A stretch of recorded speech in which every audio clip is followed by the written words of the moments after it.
Well, I think it really starts with realizing that you don't love yourself, that most people don't. Most people feel they're not good enough, that they haven't done it right, they won't do it right, they'll never be enough, and they're definitely not lovable. And when we come from that space, it's very hard to create things for ourselves that are really good. So in the early days when I worked with people, I used to fix this problem and fix that problem, and you'd have this, a health thing, and we'd work on that and we'd work on this.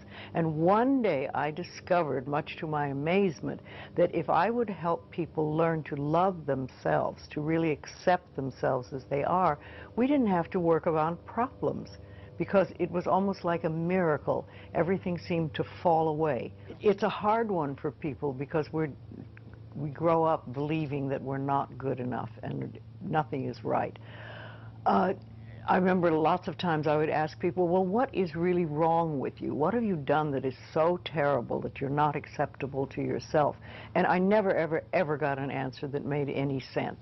You know, they might say something like, well, I'm too fat. Well, so, you know. But when you talk about loving yourself, a lot of people think that that's vanity, but it isn't really. It has nothing to do with that. That is narcissistic. But to really care for you and to acknowledge that you are an important being. It's almost like in the Bible they would say, you recognize that you are a child of God, that therefore you are perfect. That you are a being that has self-worth.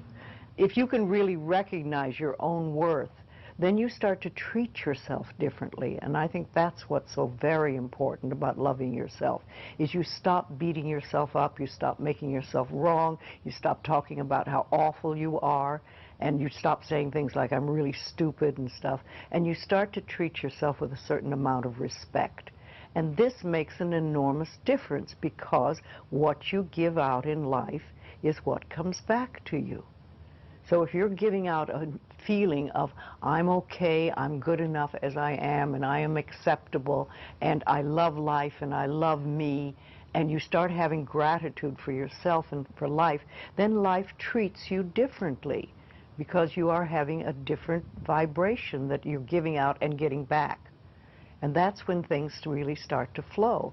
Now, a lot of people don't realize it, but you have to practice. You just have to start it. To begin with, you start by doing what we call doing affirmations, and that is making positive statements about your life that are positive, and you do them deliberately. You might do them in the morning, you might do them at noon, you might do them at night, you might do them, you know, twice a day or whatever. But you do this, and you let this become a habit, and as you start to do them, things will begin to change, maybe on a very small level. Doing an affirmation is either writing it down, writing it on the wall or the mirror, or using you know, just saying it. If you think of doing your positive affirmations is like planting a seed in the ground. It's not necessarily true at the moment, but it is something you want to have be true. So you put the seed in, and you plant a seed and you expect it to grow. Or you maybe plant 3 seeds just in case. You expect them to grow.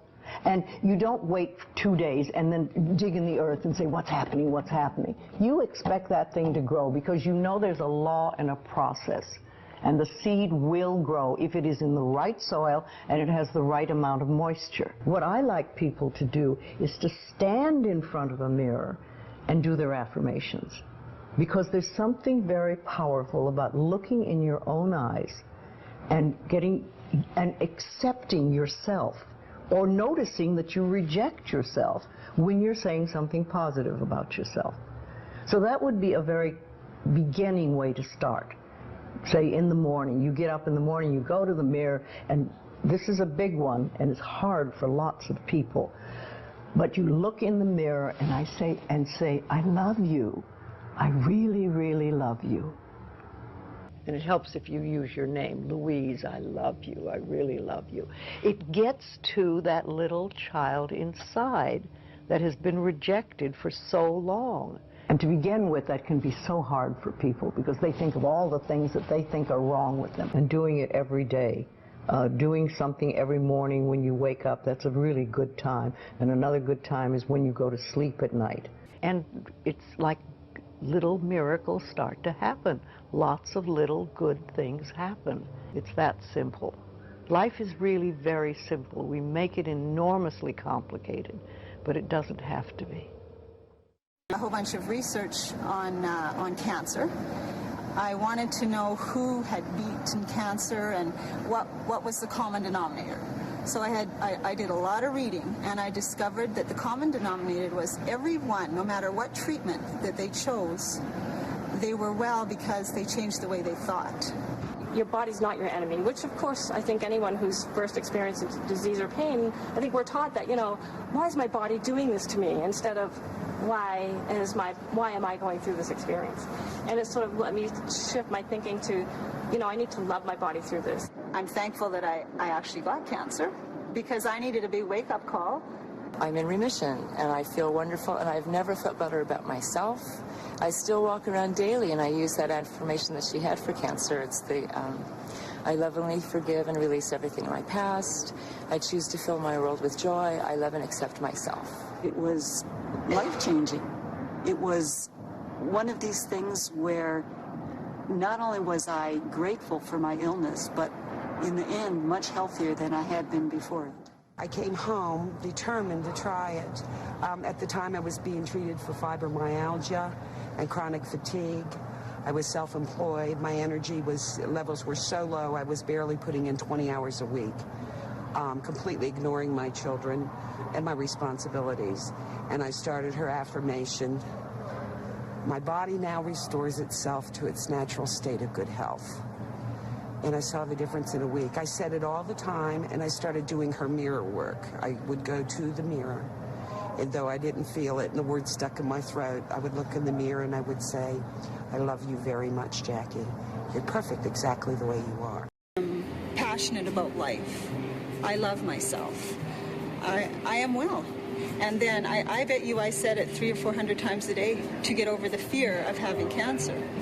And I believe that not only saying it, but actually believing it.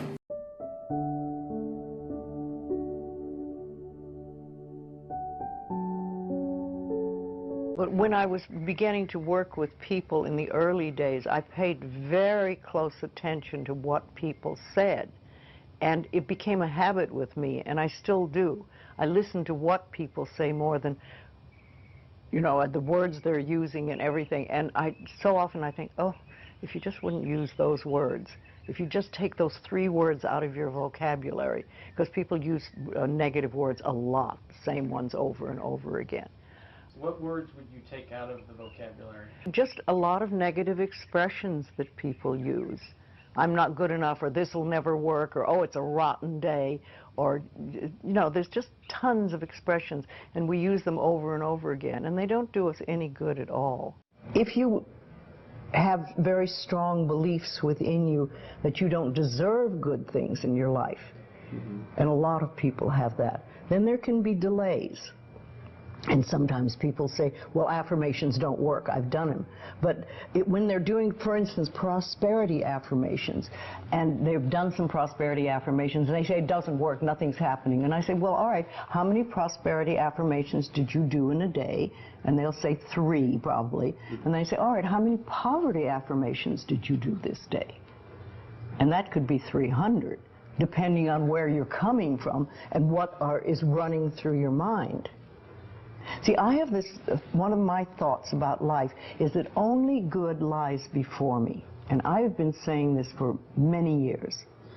So it doesn't really matter to me what happens in life, because I know it's going to be good. What you think and what you believe, it's what will come true for you. Your thoughts create your life. It's that simple. And when we can get that, we can make enormous changes. And gratitude works a lot. Just being grateful for everything. The more, I always say the universe loves gratitude. The more you're grateful for what the good is in your life, the more good you get to be grateful about. And it's like, you know, if somebody gives you a present or gives me a present and I say, oh my God, I hate that color and it doesn't fit, and you know, that person will never give me another present. But if you say, oh, it's wonderful and thank you, I really adore it, it's great, that person is probably going to want to buy you a present every time they see something they think you would like. And it's like that with the universe. The universe loves gratitude. Remember, I'd like to think the universe is listening to everything you say and everything you think, and saying, okay, you can get that. So then it starts to bring you in and bring things into you. And I know this sounds far-fetched, but it's amazing how it works. If you do a good general positive statement for yourself, the universe will figure out how to manifest that, how to bring that about in your life. So things could happen that you wouldn't expect at all, but they will happen.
Once a day, stand with your arms open wide and say with joy, I am open and receptive to all the good and abundance in the universe.